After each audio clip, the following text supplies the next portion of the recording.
서울을 비롯한 내륙 대부분 지방에 한파주의보가 내려진 가운데 아침 기온이 큰 폭으로 떨어졌습니다. 서울은 영하 10도, 대관령은 영하 15도까지 내려갔으며 추위는 일요일까지 이어지겠습니다. 서울 잠실의 노후 아파트에서 밤사이 정전사고가 발생해 2,000세대가 넘는 주민들이 큰 불편을 겪었습니다. 특히 난방이 끊기면서 주민들은 2시간 반 동안 강추위 속에 떨어야 했습니다. 2차 북미 정상회담 준비를 위해 평양에 머물고 있는 비건미 대북정책특별대표가 오늘 사흘째 협상을 이어갑니다. 비건 대표는 이르면 오늘 협상을 마친 뒤 우리나라에 와서 협상 결과를 설명할 예정입니다.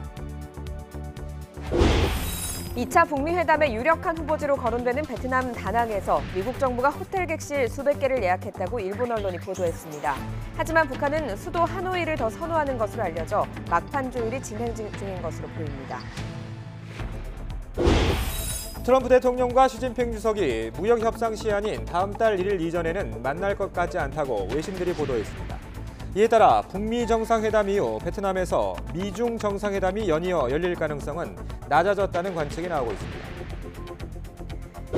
자유한국당이 2차 북미 회담과 날짜가 겹치는 전당대회 연기 여부를 오늘 결정합니다. 한국당 당권 주자들 사이에서는 박근혜 전 대통령의 사면 요구 등을 둘러싸고 논란이 불붙고 있습니다. 굿모닝 YTN 2부 이어갑니다. 주말을 앞두고 강력한 한파가 찾아왔습니다. 전국 대부분 지역에 한파주의보가 내려졌고 서울의 체감온도는 영하 15도까지 떨어졌습니다. 네, 출근길 추위 상황 알아보겠습니다. 박현식 캐스터. 네, 태평로에 나와 있습니다. 네, 오늘은 박현식 캐스터처럼 옷 따뜻하게 입고 나와야겠군요. 네, 오늘은 두툼한 패딩을 다시 꺼내 입고 나오셔야겠습니다. 다시 찾아온 동장군의 기세가 정말 대단한데요. 서울에는 39일 만에 한파주의보가 내려졌고요. 현재 서울의 기온은 영하 10도까지 떨어졌습니다. 칼바람의 체감온도는 영하 15도에 머물러 있습니다. 낮에도 영하권 추위는 계속되니까요. 옷차림 따뜻하게 하고 나오시기 바랍니다. 서울을 포함한 전국 대부분 지역에 한파주의보가 내려졌습니다. 밤사이 상층 온도가 영하 30도에 달하는 북극 한기가 남아있는데요. 오늘 아침 대관령의 기온이 영하 14.6도까지 떨어져서 전국에서 가장 춥고요. 파주 영하 12.3도, 대구 영하 4도 등 어제보다 10도에서 15도가량 낮습니다. 낮에도 기온이 크게 오르지 못하겠는데요. 서울 0도, 광주와 대구 5도에 머물겠고 바람 때문에 체감온도는 영하권으로 떨어지겠습니다. 주말에도 서울의 아침 기온이 영하 8도까지 떨어져서 춥겠고요. 강추위는 다음 주 화요일 낮부터 점차 누그러지겠습니다. 갑작스러운 추위에 수도 계량기 동파 사고가 급증할 가능성이 큽니다. 보온재로 수도관을 감싸거나 외출하실 때는 약하게 수도꼭지를 틀어놓는 편이 좋겠습니다. 지금까지 태평로에서 YTN 박현실입니다. 한파주의보가 내려진 어젯밤 서울에선 2,000가구가 넘는 아파트 단지가 정전됐습니다. 2시간 넘게 전기가 공급이 안 되면서 난방까지 끊겼고 주민들이 추위에 떨어야 했습니다. 밤사이 사건 사고 소식 이상순 기자가 종합했습니다. 기온이 영하 10도 가까이 내려간 서울 잠실의 한 아파트가 암흑으로 변했습니다. 2,000세대 넘는 단지 전체가 캄캄합니다. 어젯밤 11시 20분쯤 갑자기 정전이 됐습니다. 각 세대로 전기를 공급하는 단지 내 고압 전기 설비가 고장났기 때문입니다. 긴급 출동한 한국전력 복구팀은 문제의 설비를 건너뛰고 전기를 직접 세대에 공급하는 응급처치로 일단 전기 공급이 재개되도록 했습니다. 이때가 오늘 새벽 1시 50분. 정전된 지 2시간 반 만이었습니다. 주민들은 한파 속에 난방이 들어오지 않는 등 큰 불편을 겪었습니다. 울산시 남구의 장생포 부두, 해양경찰대의 서치라이트가 부둣가를 비춥니다. 어선에 올라탄 대원들이 급박하게 선박에 기름을 빼내고 있습니다. 부둣가에 계류 중이었는데 어젯밤 9시 20분쯤 626톤급 유조선이 갑자기 들이받은 겁니다. 이 배 말고도 2척이 더 이렇게 피해를 봤습니다. 장생포에서 부산으로 출항하던 유조선이 기관 고장으로 조종이 불가능해지면서 정박해 있던 배를 덮쳤습니다. 들이받친 선박들은 파손은 됐지만 다행히 인명피해도 없었고 해경이 오일 펜스를 설치하는 등 긴급 조치를 실시해 기름 유출 피해도 없었습니다. 어젯밤 8시 반쯤에는 경기도 시흥시 시화병원 사거리에서 좌회전하던 소나타 차량이 맞은편에서 직진해오던 소울 승용차와 부딪히고 이어 소울 차량을 뒤따르던 오토바이와 잇따라 충돌했습니다. 이 사고로 오토바이 운전자 A씨가 다쳐 병원으로 옮겨졌습니다. 경찰은 소나타 승용차가 신호를 어기고 좌회전한 것으로 보고 사고 경위를 조사하고 있습니다. YTN 이상순입니다. 2차 북미 정상회담 준비를 위해 평양을 방문한 비건 미 대북정책 특별대표가 오늘 북측과 사흘째 실무 협상을 이어갑니다. 이르면 오늘 서울로 돌아와서 우리 측 관계자들과 협상 결과를 공유할 것으로 보입니다. 한현희 기자가 보도합니다. 돌아올 날짜도 정하지 않은 채 평양으로 향한 스티븐 비건 미 대북정책 특별대표. 국무부를 비롯해 백악관, 국방부 등 관계자 10여 명이 동행해 정상회담의 의제와 의전 등에 대해 전반적인 논의를 진행한 것으로 전해졌습니다. 비건 대표와 김혁철 전 스페인 주재 북한 대사가 마주 앉아 진행한 협상은 이르면 오늘 마무리될 전망입니다. 물론 현장 상황에 따라 협상이 내일 또는 모레까지 이어질 가능성도 열려 있습니다. 실무 협상이 끝나면 비건 대표는 다시 한국으로 왔다가 미국으로 돌아갈 것으로 보입니다. 미 측은 우리와 가졌던 사전 협상에서 평양에서의 실무 협의 결과에 대해 한국 측에 가장 먼저 빠르게 설명하겠다고 한 것으로 전해졌습니다. 김정은 북한 국무위원장의 의중을 곧바로 확인할 수 있는 평양에서 속도감 있게 진행된 협상에서 북미가 어떤 조율을 이뤘는지 주목됩니다.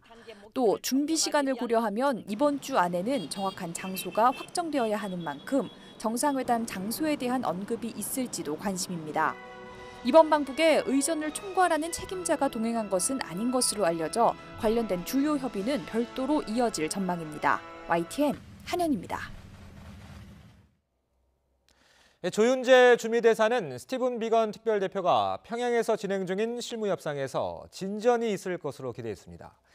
조 대사는 미국 시간 7일 가진 워싱턴 특파원 간담회에서 비건 대표가 방북 전 준비를 많이 하고 간 만큼 구체적인 일이 일어나지 않을까 기대한다고 말했습니다. 또 비건 대표가 평양에서 돌아오면 진전 사항에 대한 의견을 나눌 수 있을 것이라고 덧붙였습니다.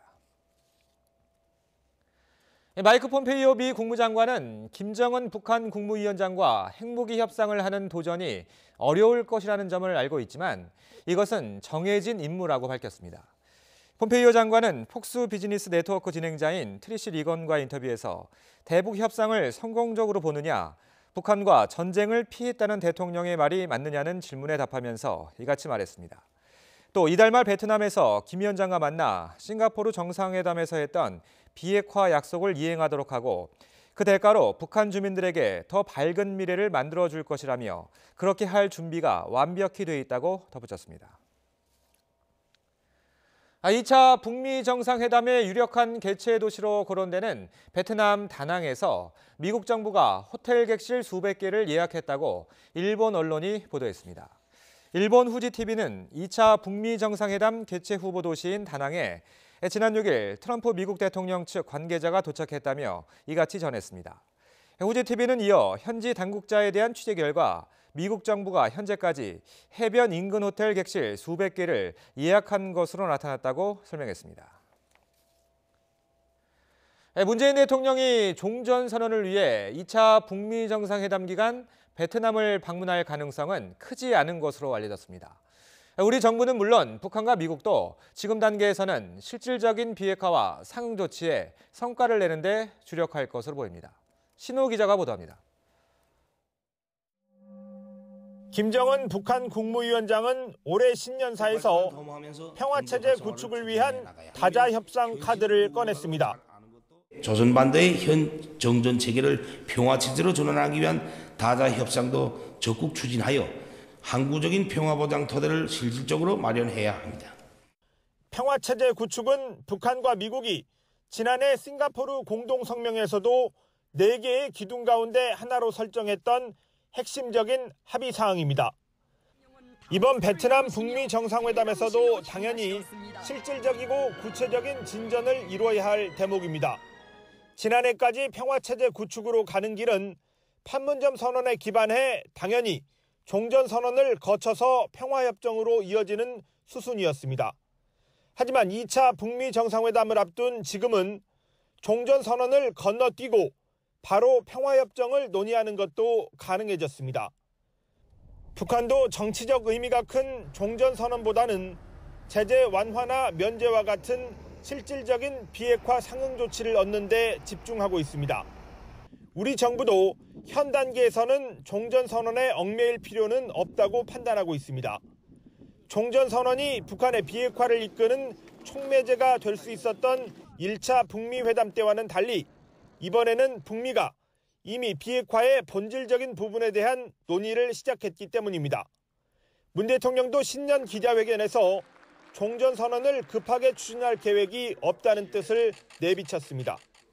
그런 식의 프로세스는 앞으로도 계속 시기는 조정되었지만 살아는 있다고 생각합니다.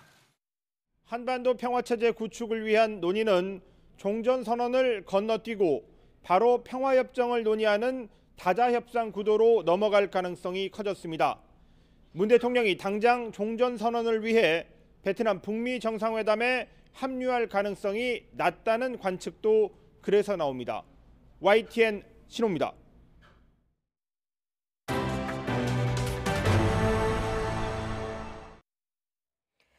자유한국당이 2차 북미 정상회담과 날짜가 겹치는 전당대회 연기 여부를 오늘 최종적으로 결정합니다. 한국당 당권주자들 사이에서는 박근혜 전 대통령을 둘러싼 논란이 불붙고 있습니다. 우철희 기자입니다. 자유한국당 유력 당권주자 가운데 마지막으로 출마를 공식 선언한 오세훈 전 서울시장은 탄핵 인정과 박근혜 전 대통령 극복을 키워드로 꼽았습니다. 총선 승리와 정권 탈환, 보수정당 재건을 위해 친박 정당의 굴레에서 벗어나야 한다는 겁니다. 이제 박근혜 이름 세 글자를 표를 얻기 위한 수단으로 의지하지 말아야 합니다. 박근혜냐 아니냐 이 논쟁으로 다음 총선을 치르기를 민주당은 내심 원하고 있을지도 모릅니다. 수감 중인 이명박, 박근혜 두 전직 대통령 사면에 대해서도 입장을 밝혔는데 아직 확정 판결도 나오지 않은 상황에서 당에서 먼저 얘기가 나오는 건 바람직하지 않다고 선을 그었습니다. 박근혜 정부 때 내각을 책임졌던 황교안 전 국무총리는 사면론과 관련해 직접적인 말은 아끼는 모습입니다. 다만 국민 의견 수렴이 중요하다면서도 사면을 요구하는 의견이 적지는 않다고 언급했습니다. 방금 그런 의견들도 적지 않지 않습니까? 그래서 그런 국민들의 의견을 잘 정부도 들어야 된다. 그런 생각을 합니다. 설 연휴 SNS를 통해 전직 대통령 석방운동을 주장하고 나선 홍준표 전 대표는 필요성을 거듭 피력하고 있습니다. 드루킹 사건을 거론하며 불법 여론 조작으로 탄생한 정권이라면 두 전직 대통령을 구금 상태에서 풀어준 뒤 재판을 받도록 하는 게 도리라면서 국민은 이제 석방할 때가 됐다는 이야기를 한다고 강조했습니다.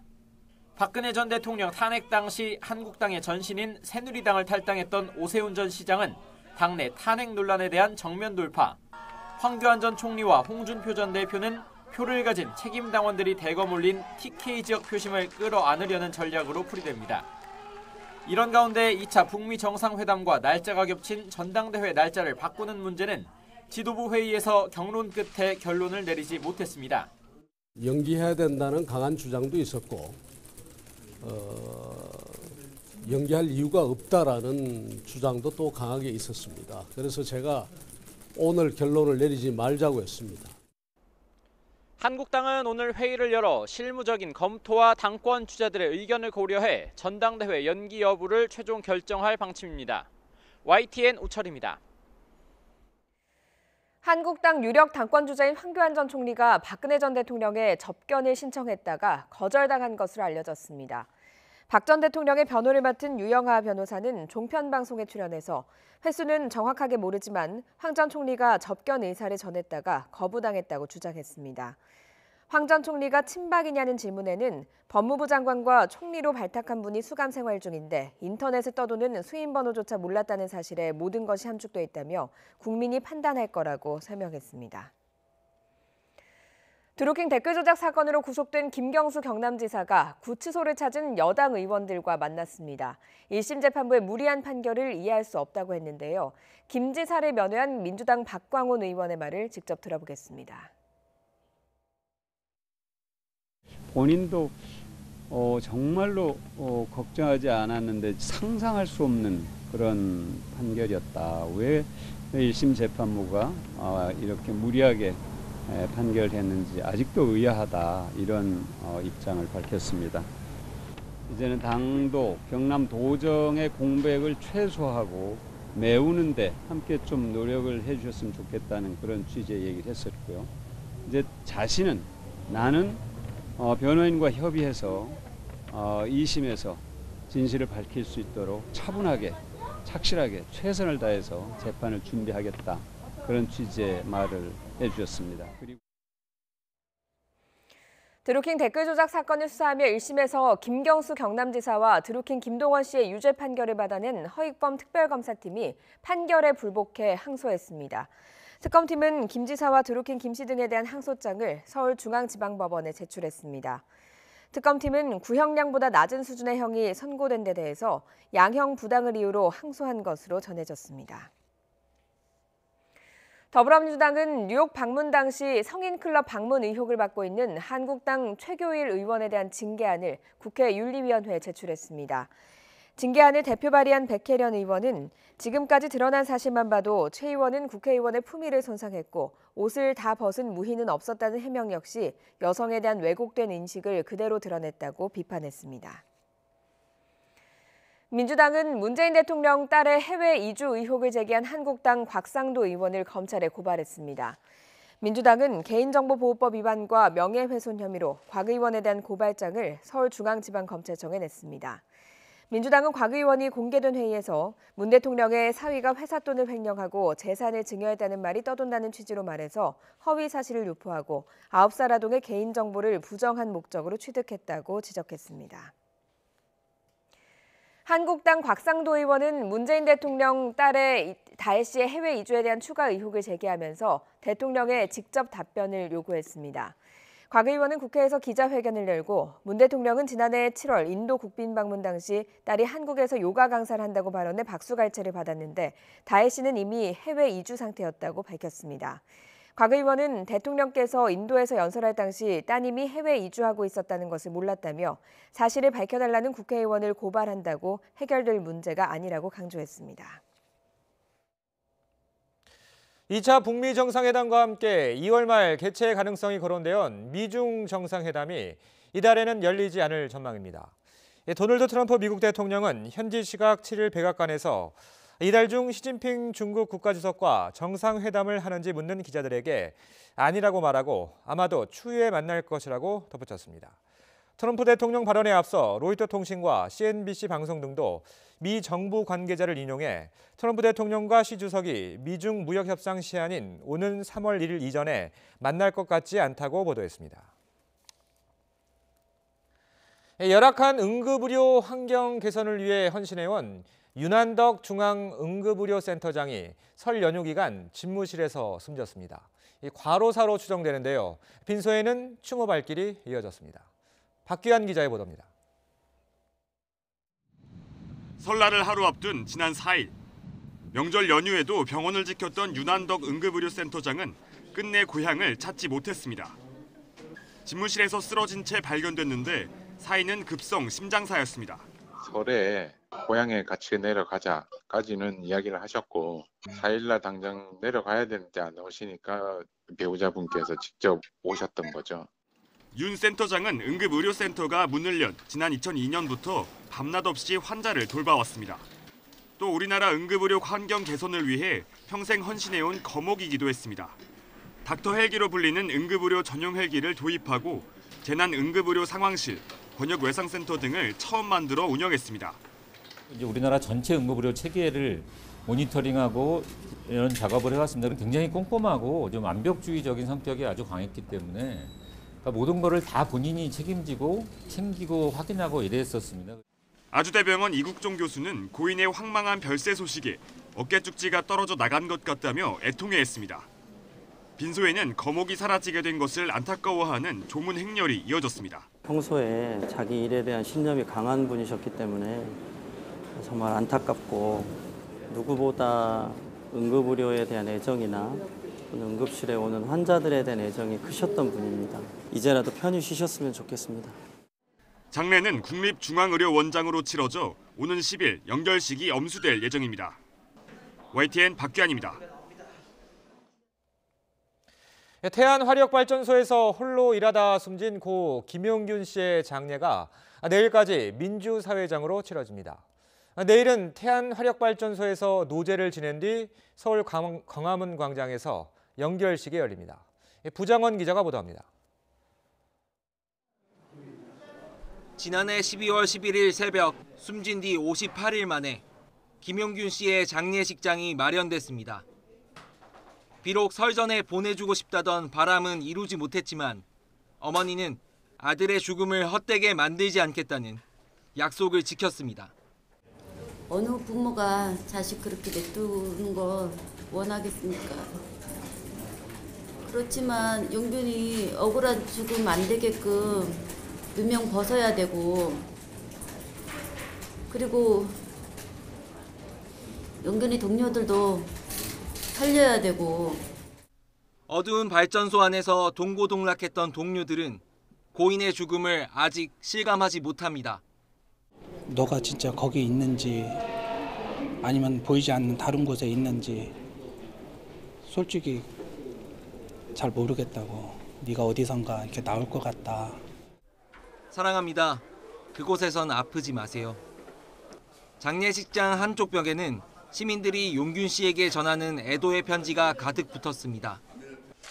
수녀들은 용균 씨가 하늘에서도 춥지 않도록 직접 지어온 수의를 유족들에게 건넸습니다.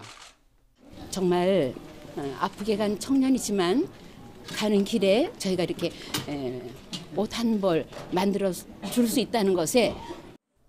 민주사회장으로 엄수되는 용균 씨 장례식은 사흘 동안 조문객들을 맞게 됩니다. 마지막 날은 고인이 근무했던 태안화력발전소에서 노제를 연 뒤 정오엔 광화문 광장에서 연결식이 진행됩니다. 장지는 전태일 열사 등이 잠들어 있는 경기도 마석 모란공원에 마련될 예정입니다. YTN 부장원입니다. 더불어민주당 이해찬 대표는 고 김용균 씨 빈소를 찾아 조문하고 다시는 같은 사고가 발생하지 않도록 최선을 다하겠다고 말했습니다. 또 위험한 업무를 외주한 것도 모자라 비정규직으로 채용하는 등 근본적 원인이 있다며 사고 원인을 철저히 규명해 하나하나 바로잡겠다고 약속했습니다. 8개월 동안 숨가쁘게 이어졌던 검찰의 사법농단 수사가 마무리 단계로 접어들었습니다. 그동안 검찰이 조사했던 전현직 판사만 100여 명에 달하는데 몇 명이나 재판에 넘겨질지 관심이 쏠립니다. 권남기 기자입니다. 사법농단 의혹의 정점, 양승태 전 대법원장에 대한 검찰 수사도 막바지에 다다랐습니다. 검찰은 오는 11일쯤 양 전 대법원장을 구속 상태에서 재판에 넘길 예정입니다. 검찰은 이때 박병대, 고영한 전 대법관을 함께 기소하고 이후엔 사법농단 의혹에 연루된 판사들을 재판에 넘길 계획입니다. 검찰이 7개월 넘게 수사를 벌이며 조사한 전현직 판사는 100명에 가깝습니다.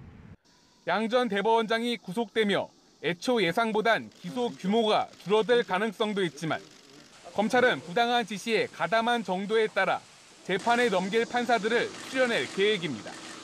이민걸 전 법원행정처 기획조정실장과 이규진 전 대법원 양형위원회 상임위원 등이 기소 대상으로 꼽힙니다. 양 전 대법원장 등이 직권남용 혐의를 받는 만큼 기소 대상 판사들은 직권남용의 공범 등의 혐의가 적용될 수 있다는 관측이 나옵니다.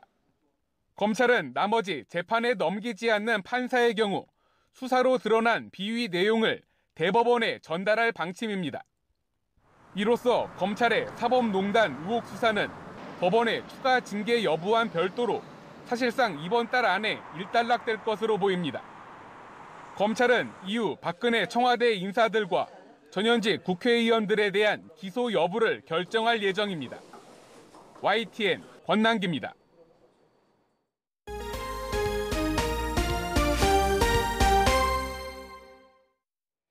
플라스틱 조각으로 신고돼 필리핀에 불법 수출됐던 쓰레기가 지난 3일 평택항으로 되돌아왔습니다.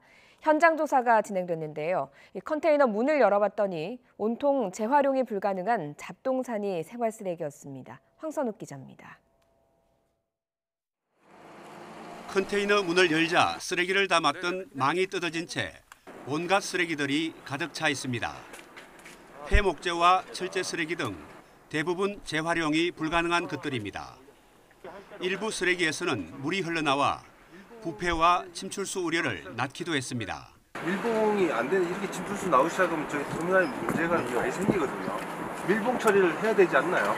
환경부는 관세청과 합동으로 필리핀에서 되돌아온 1,200톤 51개 컨테이너 가운데 일부를 개봉해 현장 조사를 벌였습니다.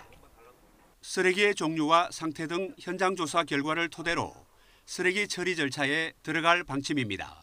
폐기물 관리법에 따라갔고요. 그 처리 주체가 평택시에서 하게 돼 있고요. 환경부하고 협의를 거쳐갖고 조속한 시간 내에 이제 처리할 계획에 있습니다. 문제는 당장 강제 처리가 쉽지 않다는 점입니다.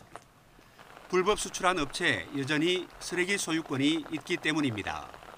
평택시는 수출업체에 자체 처리 명령을 내리고 이에 응하지 않을 경우 강제 집행한 다음에 비용을 청구하는 방안을 검토하고 있습니다.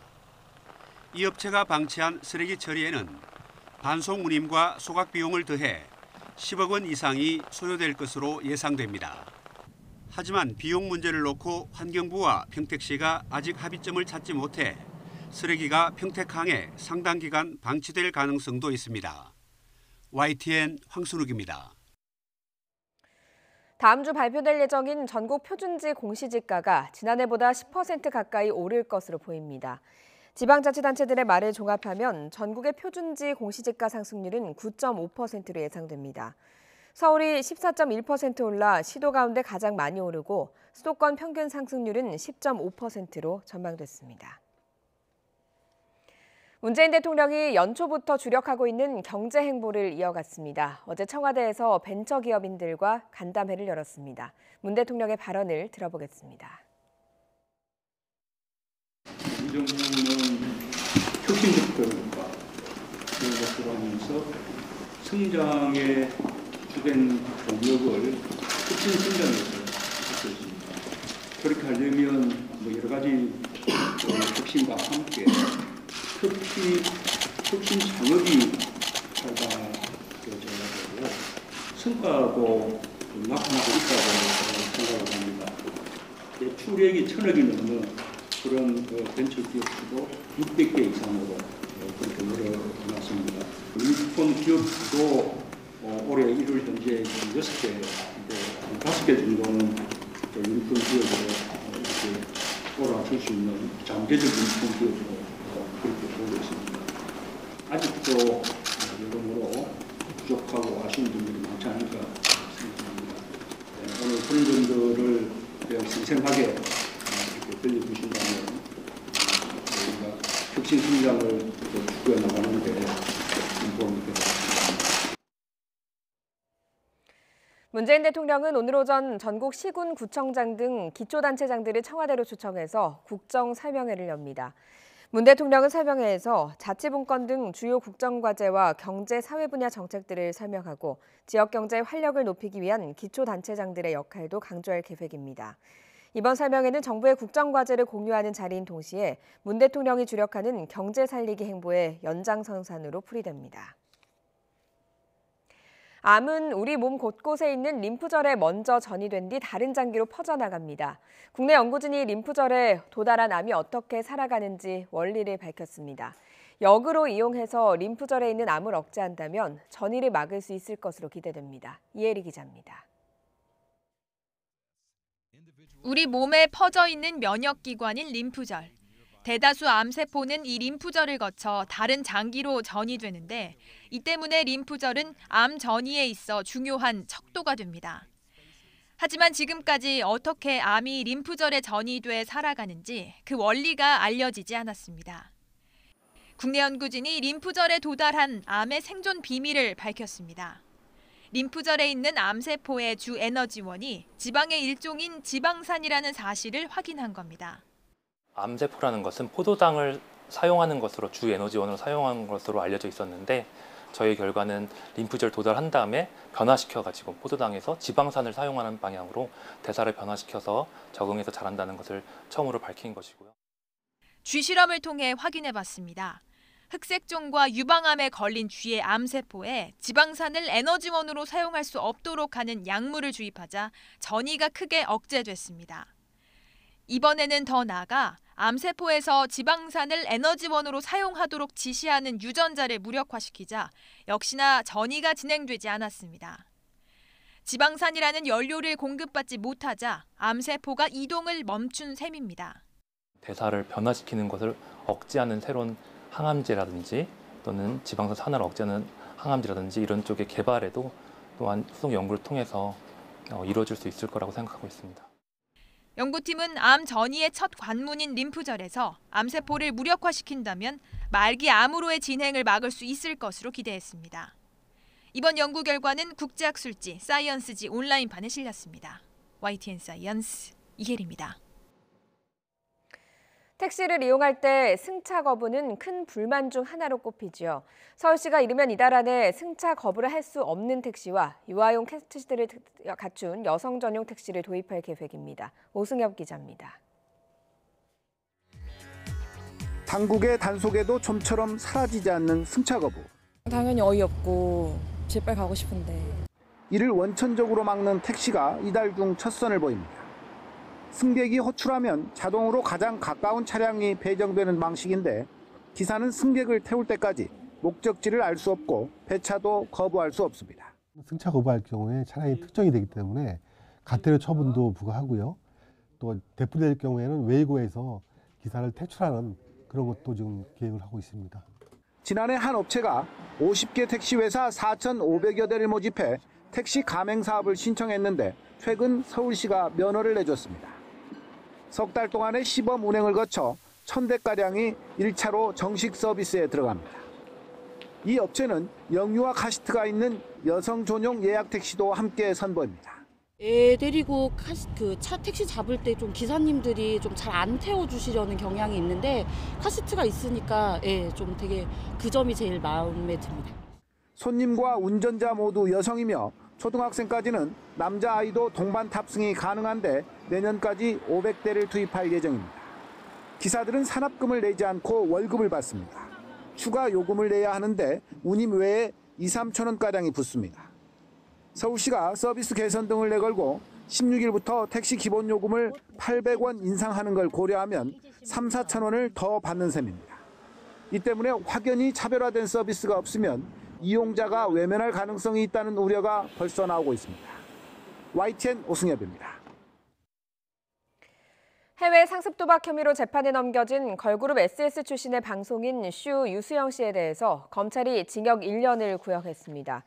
유 씨는 법정에서 재판부가 준 벌의 의미를 잘 받아들이겠다며 물의를 일으켜 죄송하다고 말했습니다. 은행에서 나오는 여성을 폭행하고 지갑 등 금품을 빼앗으려한 60대 남성이 붙잡혔습니다. 서울 도봉경찰서는 강도미수 혐의로 61살 백모 씨를 붙잡아 구속영장을 신청했습니다. 지난 4일 이집트에서 패키지 상품 여행 중이던 60살 한국인 여성 관광객이 낙타에서 떨어져 숨졌습니다. 이번 사고는 앉아있던 낙타가 갑자기 일어나 뛰면서 일어난 것으로 알려졌으며 추락 직후 의식을 잃은 A씨는 심폐소생술을 받고 병원으로 이송됐지만 끝내 숨졌습니다.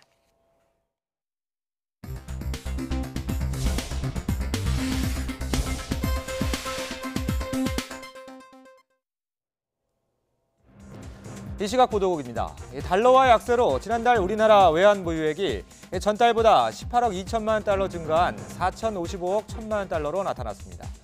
외환 보유액 규모는 홍콩에 이어 세계 8위 수준을 유지했는데 미국 달러와 가치가 떨어지면서 우리나라가 보유한 다른 외화 자산의 달러와 환산 금액이 증가한 영향으로 분석됩니다.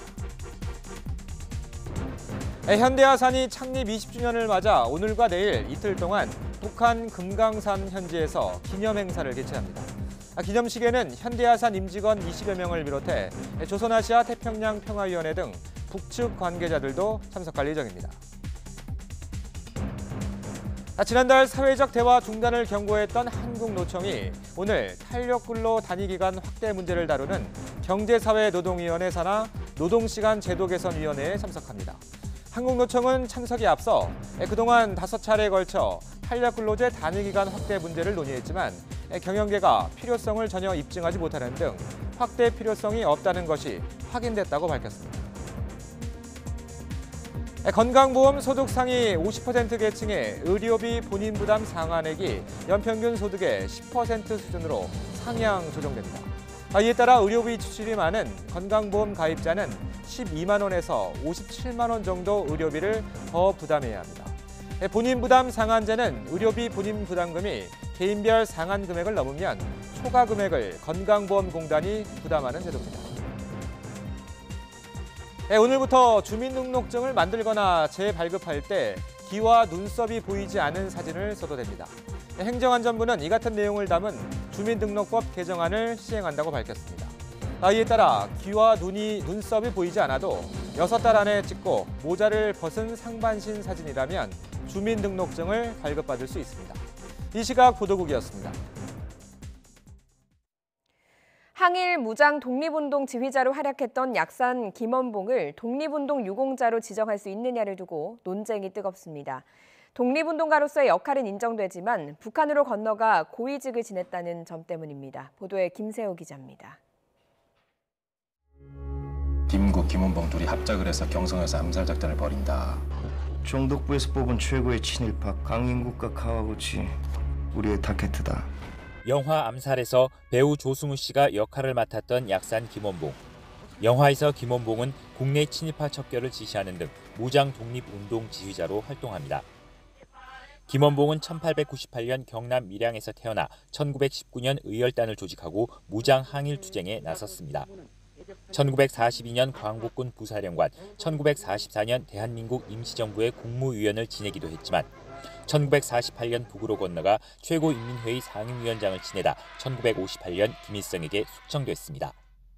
국가보훈처의 자문기구인 국민중심보훈혁신위원회는 독립운동에 대한 최종평가 기준은 1945년 8월 15일 시점이라며 김원봉 등 독립유공자로 평가돼야 할 독립운동가들에게 3.1절을 계기로 독립유공자 서훈을 권고했습니다. 하지만 보훈처는 김원봉에 대한 서훈을 검토하지 않고 있다고 밝혔습니다. 지난해 개정한 독립유공자 선정 기준을 근거로 내세웠습니다. 사회주의 활동 경력자를 포함해 광복 후 행적 불분명자도 포상화돼 북한 정권 수립에 직접 기여하지 않은 인물이어야 한다는 겁니다. 재향군인회는 김원봉이 북한 정권 수립에 기여했던 만큼 자유대한민국의 국가유공자가 돼서는 안 된다고 밝혔습니다. 보훈처는 김원봉과 같은 인물을 국가유공자로 지정하려면 심사 기준을 개정해야 하는데 이는 국민 여론을 고려해야 한다며 신중한 입장입니다. YTN 김세호입니다. 3.1운동의 도화선 역할을 한 28 독립선언 100주년을 하루 앞두고 일본 도쿄에서 전야제가 열렸습니다. 제1본 한국 YMCA는 도쿄에 있는 YMCA 회관 지하 한국문화회관에서 유학생과 교민 등 200여 명이 참석한 가운데 28 독립선언 100주년 기념 전야제를 개최했습니다. 28 독립선언은 1919년 2월 8일 도쿄에서 조선인 유학생 600여 명이 독립을 선언포한 일입니다. 마을의 유일한 진입로가 콘크리트와 쇠사슬로 막혀서 중소기업들이 어려움을 겪는 곳이 있습니다. 오랫동안 도로로 사용하던 땅을 사들인 토지주가 일명 알박기를 한 겁니다. 기업들은 법도 행정기관의 도움도 받지 못하고 있습니다. 김학무 기자의 보도입니다. 작은 공장들이 몰려있는 마을에 단 하나뿐인 진입로. 길 양쪽이 50cm 높이의 콘크리트 벽이 쌓여 차 한 대 겨우 지날 정도로 좁습니다.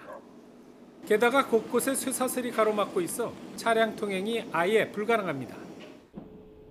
이처럼 도로 양쪽을 쇠사슬로 폐쇄하는 바람에 이 도로를 진입도로로 사용하던 이적 16개 업체가 공장 가동을 제대로 하지 못하는 등 큰 피해를 입고 있습니다.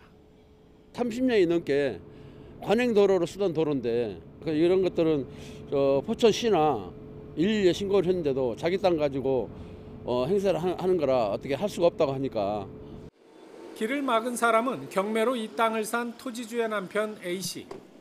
2017년부터 업체의 토지 사용료를 요구하며 콘크리트 벽을 쌓아 길을 좁힌 뒤 매입가의 10배가 넘는 금액으로 살 것을 요구하다 급기야 쇠사슬로 통행을 아예 막은 겁니다. A씨는 토지 사용료를 내야 한다는 판결을 업체들이 따르지 않아 길을 막았다고 주장합니다. 협의할 것도 없고요. 재판 판결에 났어요. 왜 잘못됐으면 저를 고발하세요. 업체들은 A씨가 계좌번호를 알려주지 않는 등 협의가 안 돼 사용료를 줄 수 없었다고 말합니다. 전직 공무원인 A씨는 부근 남양주시에서도 10개 업체가 있는 마을 입구 땅을 산 뒤 길을 좁게 만들어 원성을 사고 있습니다. 하지만 행정기관은 할 수 있는 게 없다는 말뿐입니다. 행정적으로 관여할 수 있는 그런 조치할 수 있는 것은 사실상 없고 요구하는 격차가 너무 차이가 많아서 사실상 어렵고 있습니다. 그래서 전직 공무원의 알박기 행태에다 행정기관의 속수무책으로 중소기업들의 어려움만 커지고 있습니다. YTN 김학무입니다. 인터넷 방송인 양혜원 씨가 악성 댓글을 단 100여 명을 경찰에 고소했습니다. 양 씨의 변호인이 고소장을 제출하면서 남긴 말을 직접 들어보겠습니다.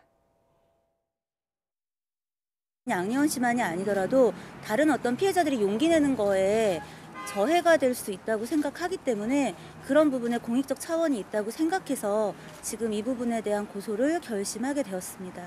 사회적으로 어떤 영향을 끼칠 수 있을 만한 어떤 형태의 사과라든가 이런 부분들도 고민을 하고 있기 때문에 이거를 한 번에 일시적으로 진행하는 것보다는 그런 여러 가지 부분들을 두루 고려해서 순차적으로 계속하여 진행하고 문제 제기할 예정입니다. 무분별하게 악플을 달고 글을 쓰고 모욕하고 조롱하시는 많은 분들께 그것이 실은 스스로 범죄를 저지르는 일인 동시에 가사 범죄가 되지 않는다 하더라도 부끄러운 일이라는 것들을 꼭 기억해 주셨으면 좋겠다는 말을 남기고 싶습니다. 중국발 미세먼지의 이동 경로를 파악하고 오염원을 정확하게 분석할 수 있는 위성이 올해 안에 발사됩니다. 우리 기술로 만든 정지궤도 위성입니다. 이정우 기자가 보도합니다. 올해 발사 예정인 정지궤도 위성 천리안 2비호입니다. 미세먼지 등 대기오염 물질을 감시하는 해양 환경 관측 기능이 주요 임무로 미세먼지가 어디에서 오는지 규명할 수 있는 위성입니다. 한반도 일대 5,000제곱킬로미터 지역의 대기 화학물질과 미세먼지 등을 실시간으로 관측할 수 있고 이동 경로를 정확하게 파악할 수 있습니다. 몽고나 중국이나 서쪽으로부터 동쪽으로 이동하는 모든 그 오염 물질들을 저희가 관측할 수 있을 것으로 예측하고 있습니다.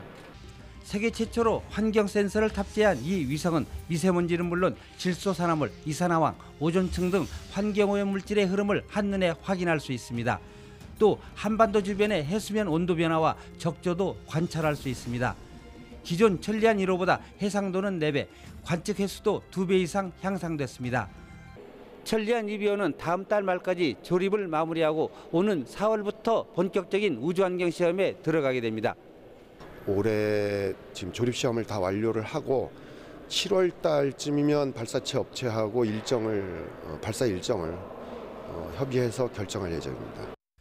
천리안 2비호는 올해 안에 발사돼 36,000km 우주 상공에서 하루 8차례씩 한반도 주변을 돌며 적조 등 국가 재난 감시 활동과 대기환경 오염원 추적에 나서게 됩니다. YTN 이정호입니다. 7년 전 일본에서 인기를 끌었던 드라마 리갈하이가 한국에서 리메이크됩니다. 우리나라 현실을 반영해 더욱 실감나는 코믹 법정극을 보여준다고 하는데요. 제작 발표회 현장 함께 보시죠. 남자 주인공을 맡은 배우 진구는 정의를 돈으로 살 수 있다고 믿는 승률 100% 변호사를 연기합니다. 여기에 배우 서은수가 정의감이 넘치는 초보 변호사로 등장해 승리에 집착하는 진구의 정체를 파헤치며 재미를 선사할 예정입니다. 진구의 말 직접 들어보시죠. 일본에서 방영된 원작을 굉장히 재밌게 본 한 사람의 팬으로서 한국에서 리메이크를 한다고 했을 때 굳이 고태림 역할이 아니어도 어떤 역할이더라도 참여하고 싶은 욕심이 있었고요. 그래서 참여를 하게 됐고 그동안 좀 진중하고 무겁고 했던 연기를 했던 제가 좀 가볍고 유쾌한 역할을 잘 소화해낼 수 있을까 하는 의구심 때문에 하나의 도전의식 같은 걸로 참여를 하게 된 것 같습니다. 미국 UC 버클리 대학에 방탄소년단을 주제로 한 강좌가 열렸습니다. UC 버클리는 디칼 프로그램 홈페이지를 통해 새해 봄학기에 새로운 세대의 지도자 방탄소년단이라는 제목의 수업이 진행된다고 밝혔습니다. 이 수업에서는 방탄소년단의 사회 영향력과 세계적 성공을 분석하기 위해 이들의 역사와 예술성, 자선 활동을 탐구합니다.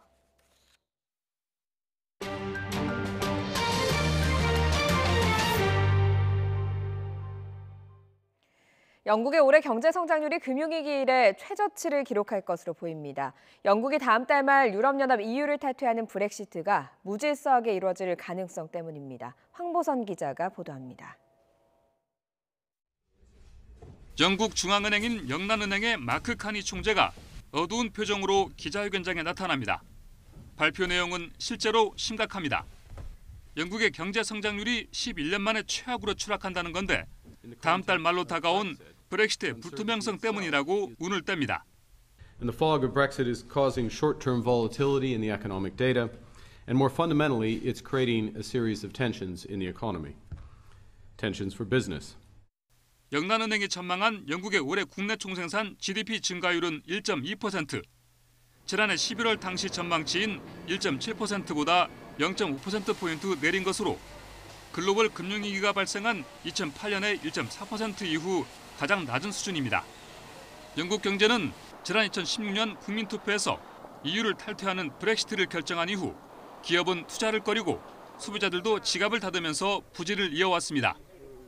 더욱이 영국이 EU와 아무런 협정을 맺지 못하고 탈퇴하는 이른바 노딜 브렉시트가 현실화하면 1970년대 오일 쇼크와 유사한 충격이 영국 경제에 가해질 수 있다는 경고까지 나온 마당입니다. 유럽 주요국 증시는 영국 성장률 전망치가 큰 폭으로 하향 조정됐다는 소식에 일제히 하락했습니다. YTN 황보선입니다. 독일 정부가 페이스북의 사용자 데이터 수집에 대한 규제를 강화하기로 했습니다. 독일 정부의 반독점 담당 기관인 연방카르텔청은 페이스북이 인스타그램과 왓츠앱 등 자사 소유의 애플리케이션 정보를 사용자가 동의할 경우에만 수집할 수 있도록 했습니다. 이와 관련해 안드레아스 문트 카르텔청장은 페이스북의 사실상 무제한의 데이터 수집에 대해서 사용자들이 더 이상 동의하지 못하도록 할 것이라고 말했습니다. 페이스북은 연방카르텔청의 이런 조치에 즉각 항소하겠다는 입장입니다. 중국에서 에이스를 일으키는 인체 면역결핍 바이러스에 오염된 혈액 제제가 대량으로 유통된 사실이 확인됐습니다. 위생당국은 인체에는 별다른 해가 없다고 설명했지만 중국인들의 불안감은 커지고 있습니다. 베이징에서 박희천 특파원이 보도합니다.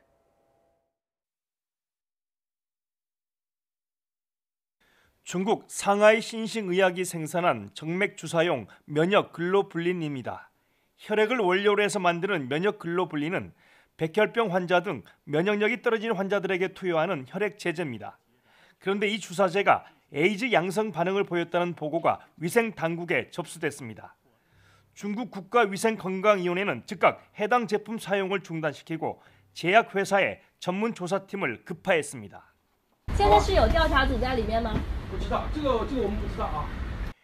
에이즈 바이러스에 오염된 문제의 제품은 모두 12,000여 개에 달하는 것으로 전해졌습니다. 국가위생건강위원회는 이 제품이 얼마나 많은 환자에게 투여됐는지 밝히지 않고 있습니다. 대신 전문가를 동원해 이 주사제를 사용했더라도 에이즈에 걸릴 확률은 낮다고 강조하며 부정적인 여론 확산 차단에 나섰습니다. 一大份的血浆里面，它可能是有活的艾滋病病毒，但是经过第三步灭活以后，基本应该是可以保证里面不含活微生物体，即便是用到人身上，那也不会有问题。 네티즌들은 그러나 감염 가능성이 작다는 당국의 설명을 신뢰할 수 없다며 강한 불만을 표시하고 있습니다. 지난해 여름에 발생한 가짜 광견병 백신 파동에 이어 국민 건강과 직결된 대형 악재가 연이어 터지면서 중국 지도부의 고심도 깊어지고 있습니다. 베이징에서 YTN 박기찬입니다.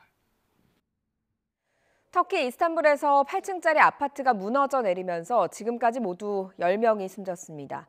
터키 구조당국은 사망자가 당초 2명에서 10명으로 늘어났으며 건물 잔해에서 5살 소녀 1명을 포함해 모두 13명을 구조했다고 밝혔습니다. 현지 언론과 외신들은 구조된 사람들 가운데 중상자가 있어서 사망자가 더 늘어날 가능성이 있다고 전했습니다. 브라질 남동부 리우데자네이루시 일대에 강풍을 동반한 폭우와 산사태가 일어나면서 지금까지 최소 6명이 숨졌다고 외신들이 보도했습니다. APT에는 리우시 외곽도로에 산사태가 발생해 버스 2대가 진흙에 갇히고 도로도 전면 통제됐다고 전했습니다. 승객 169명을 태운 노르웨이 항공 여객기가 폭파 협박을 받아서 긴급 회항했다고 외신들이 전했습니다. 로이터 통신은 스웨덴 수도 스톡홀름 외곽의 알란다 공항을 이륙해서 프랑스 니스로 향하던 노르웨이 항공 셔틀 여객기에 폭파 위협이 있었다고 전했습니다. 이탈리아의 유명 브랜드 구찌가 흑인의 얼굴을 형상화한 듯한 옷을 만들어서 팔다가 인종차별이라는 반발이 일자 공식 사과하고 판매를 중단했습니다. 구찌는 최근 얼굴까지 올라오는 검정색 터틀넥 스웨터를 시판하면서 입 주변을 열어놓고 터진 부분을 붉은색으로 디자인해서 흑인의 얼굴을 차별적으로 표현했다는 비난을 받았습니다. 중국 정보기관의 지원을 받는 해커들이 다국적 기업의 기밀을 빼내기 위해서 노르웨이의 소프트웨어 기업들을 해킹했다고 로이터 통신이 보도했습니다. 미국 보안회사 레코디스 퓨처 관계자들은 APT-10으로 불리는 해킹그룹이 노르웨이 기업 비스마의 네트워크에 침입해서 고객 기업과 관련된 기밀을 빼내려고 했다고 밝혔습니다. APT-10은 중국 국가안전부의 지원을 받는 해커 집단으로 지식재산권과 기업 기밀을 해킹하려는 시도를 끊임없이 벌이고 있다고 레코디스 퓨처는 밝혔습니다.